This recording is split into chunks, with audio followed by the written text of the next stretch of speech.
This is Dr. Dan Langley. Thank you for joining us in another episode of Eye-Opening Discussions. If you're ready to question everything that you think that you know in order to discover your true purpose and unleash your full potential, then join me as we dive deep into another episode of Eye-Opening Discussions.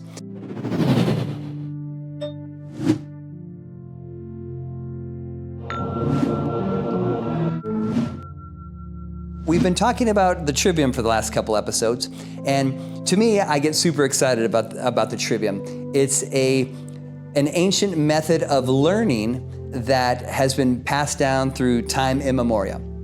And it really does give us a valuable insight into how the human mind works, how we can take infinite ideas that we have on a daily basis and convert those very subtle ideas into a more gross and physical form so that we can make things happen on the physical plane. And in the previous episodes, we talked about how ideas are just made of an amalgamation of facts, and we call that grouping of ideas just knowledge. And that the more that we concentrate on knowledge and we look at it from different perspectives is how we develop our understanding. And through exercising our understanding, we get a buildup of willpower, of another type of energy, a more denser form of energy called willpower that then allows us to make this physical machine move in the ways that we want it to move. And so what better way to understand that we can take action on the physical plane, but how does that occur in the first place? We have to have a thought that I want to take some action. Now, our reflexes, some of our reflexes are there to protect us as we've evolved our consciousness. But those reflexes can kind of can work against us if we're not conscious of those. So, for example, if I touch my hand on the stove, instantaneously we want our hand to be moved away, right? So reflexes in this situation help us. Well, what if somebody says something that we find offensive in a way, and we're triggered, and so we have an outburst of anger in compensation or in retort or in rebuttal for that initial stimulus that we had there? Would our inability to control our reflexes, would that cause us more problems than if we developed the skill of simply responding instead of reacting or instead of reflexing? If we had mastery over our reflexes, would that be better in most situations, that we could decide, okay, this is good, I need to pull my hand away from the stove, versus punching a person in the face because they said something that we find offensive? And so I read a book that was near and dear to my heart called The 7 Habits of Highly Effective People. And within that book, Stephen Covey recalls a quote by a person named Viktor Frankl. And Viktor Frankl was noted for saying that in between stimulus and response is a space where you get to make your choices. And so if we can make sure that we don't react without first making sure that we want to react in a conscious way. So by having mastery over our thoughts and our emotions, then our actions can be more coherent with what we'd like for our life. How do we get our physical body to do the things that we want them to do? Therein lies how the Trivium becomes extremely valuable. Recognizing that the cultivation of knowledge and the focus on knowledge, focus on ideas, focus on concepts, focus on blueprints that we want to have for our lives, focusing on what we'd like for our life, focusing on what we feel like we want our purpose to be. The more mental energy we spend on cultivating that idea, that concept, the more it's going to transmute that energy into emotional investment, emotional charge. We now become passionate about the idea that we once had. We can ask ourselves, how many ideas have I had where I wasn't passionate about that? And how far did those ideas go? Did those ideas ever come into fruition or come into manifestation? They did not. And the reason why they did not is because they did not obey the law of transmutation of energy. The law of transmutation of energy says that all energy is neither created nor destroyed. It is simply just transmuted. And how would you transmute an idea into physical manifestation? But through the Trivium method of taking your ideas, physically or emotionally investing your energy in developing a passion for that idea. And that passion becomes so inflamed that your body then has no choice but to do the will of the passion in the mind. And so recognizing these things, we can start to reverse engineer that. And we would say like, well, I would like to have a better body. I would like to become more physically fit, or I'd like to lose weight. Well, if we haven't even thought of that idea that we should lose weight or gain more muscle, then we're never gonna accomplish that feat. But if we do think about it, at least, if we do concentrate and focus our infinite mental energy on that information there, then we're taking the first step in the right direction. If we then do that long enough, we'll start to gain emotional conviction about that idea. And then we start to say, yeah, I really do want to get in better shape. I really do want to lose weight. Or I really want to get my MBA. Or I really want to, eat healthy or take the trip to Spain. Whatever we can imagine, we can achieve, but first we have to develop an emotional conviction about this. And this is where our mind or our brain and our heart start to become coherent, where our brain and our heart are singing the same song. And that song is gonna allow our body to kind of march in that direction as well. So if we have enough emotional conviction, then our willpower will allow us to do the things that are challenging for us to make our body do. Our body, as a limited way of thinking in far as Newtonian mechanics, which is simply just a limited way of thinking about physics, as we've learned through quantum mechanics, that a body at rest kind of stays at rest, and a body in motion stays in motion. So how do we get our body that's at rest when we're sleeping in the morning, whether we're still having, eating the fried food, whether we're still drinking the alcohol, whether we're still smoking the cigarettes? All these things we know could potentially not serve us well, but we still do those anyway because we've developed habits. And so we're in a plane of kind of inertia. So this body in motion of doing these bad habits, or the body that's not in motion, that's sitting on the couch, resting. How do we get that body to change its direction?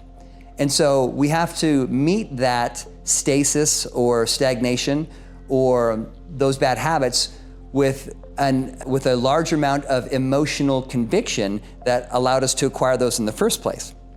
So as we decide that we want to have a better body, then we start driving our body to get up in the morning to go do the exercise, to do the yoga, to do the breath work, to do the jogging or the weightlifting first thing in the morning.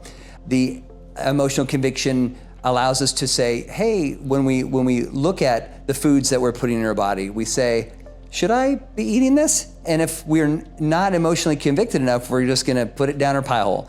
But if we are, we've developed enough emotional conviction that was like, no, it's important to me that I put only healthy nutrition into my body. How do we take action on the physical plane?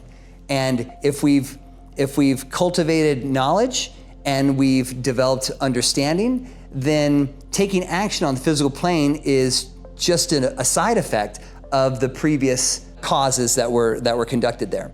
And so there isn't anything that we can't accomplish on the physical plane, because now we know that we can simply cultivate the right knowledge, understanding, and that will lead to the right action on the physical plane. And so now you can see how in the past, people in power who wanted to stay in power would withhold this secret ancient information or learning method from us. It's much easier to maintain power by keeping others from getting that power. And if you limit information from them, if you say things, certain knowledge forms are taboo, or that they're evil, or that they're sinful, or that they're conspiracy theories, all these are just manipulations to prevent you from developing your full self. So resist those. As we said earlier, if you're willing to question everything that you think that you know, then that is a beautiful place to be. Because the information that we've been taught might be just half-truths. You may ask, well, if this information is so readily available, why doesn't the common man have this information? And it just depends on the perspective that you want to look at this through. I have several ideas on why that is. One is that there is definitely a power structure in place, whether that power structure is benevolent to maintain almost like a safety bubble to protect humanity in its fledgling evolution, or a malevolent power structure that's used to siphon energy off the burgeoning, growing humanity. And so whether you view the world and the structure of the world as benevolent, then it will be that way. If you view the world as malevolent and controlling and restricting, then it will be that way as well. But it can be also something that's kind of in between, that if we are unaware, even if we have 1,000 times of the information of the libraries of Alexandria in the palm of our hand, if we don't use that information, if we simply ignore that information and decide to play Candy Crush or a Clash Royale or Snapchat or simply any other of the infinite number of apps that we can spend our attention on, if we are spending our attention and our time unconsciously, then that energy gets kind of filtered away from us.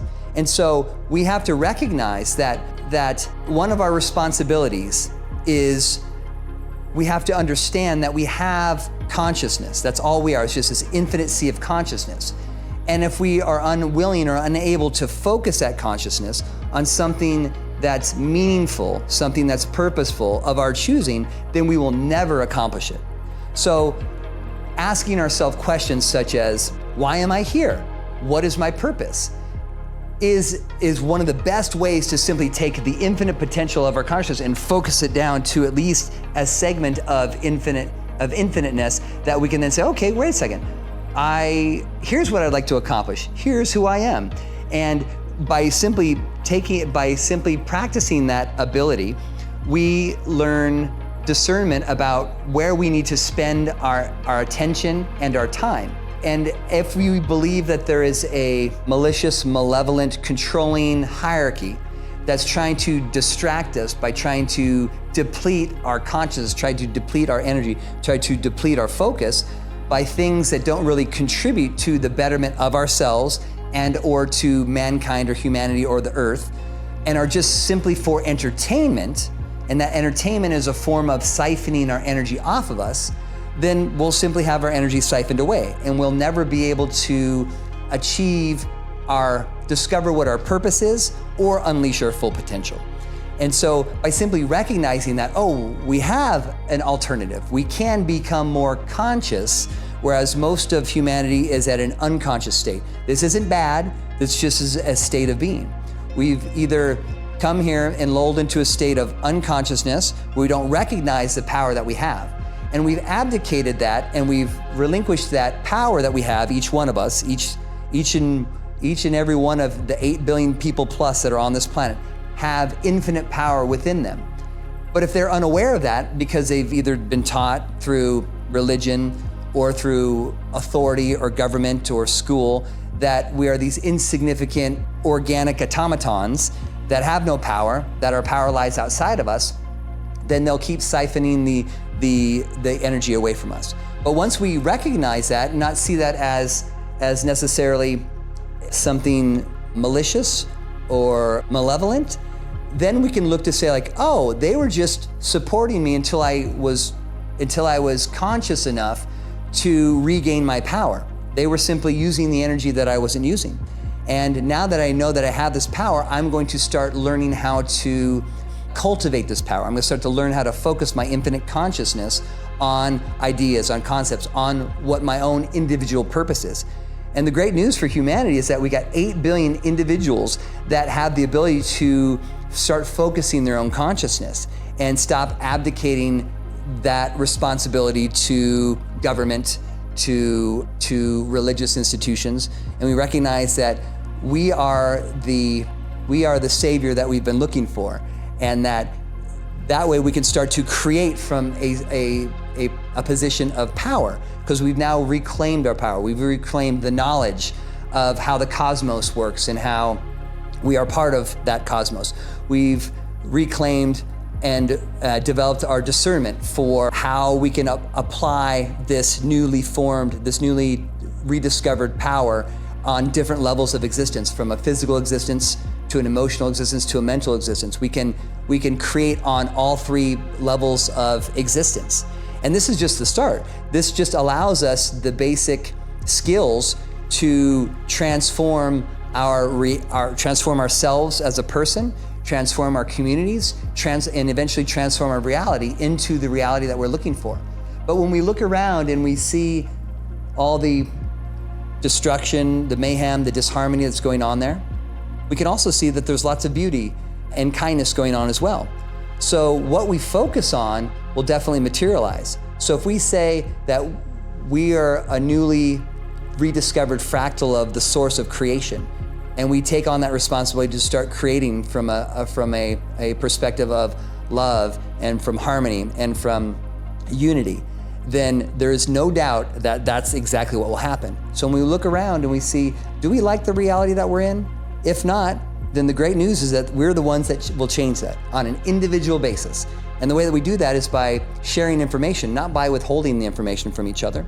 And so when someone says, oh, don't look here, you should say, wait a second, that should be kind of a stimulus to like, oh, I guarantee you there's something there to be discovered.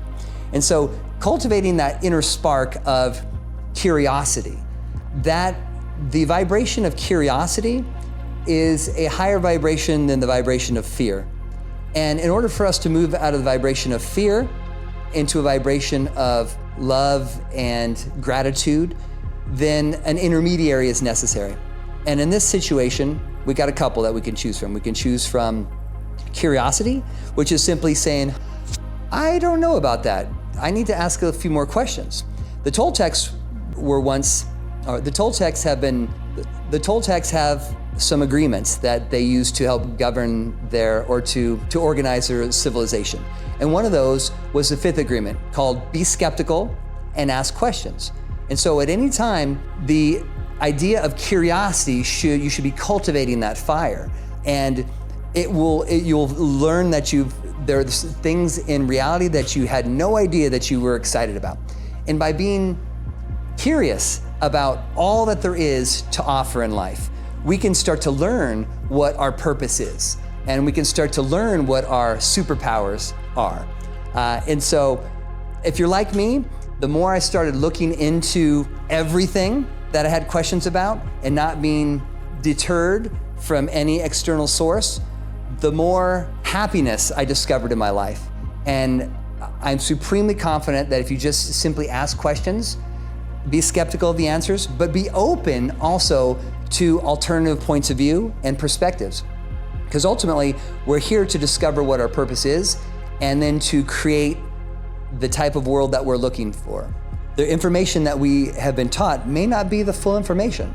And if we don't have the full information, we definitely will be ignorant. So let's avoid our own ignorance. We have the power to control that. I hope that you're excited about learning this new method for self-empowerment and to create the type of reality that you're looking for. So again, my name is Dr. Dan Langley, and we're so glad that you visit us with eye-opening discussions. Join us next time. We're to discuss anything that you want. Hopefully something that has been forbidden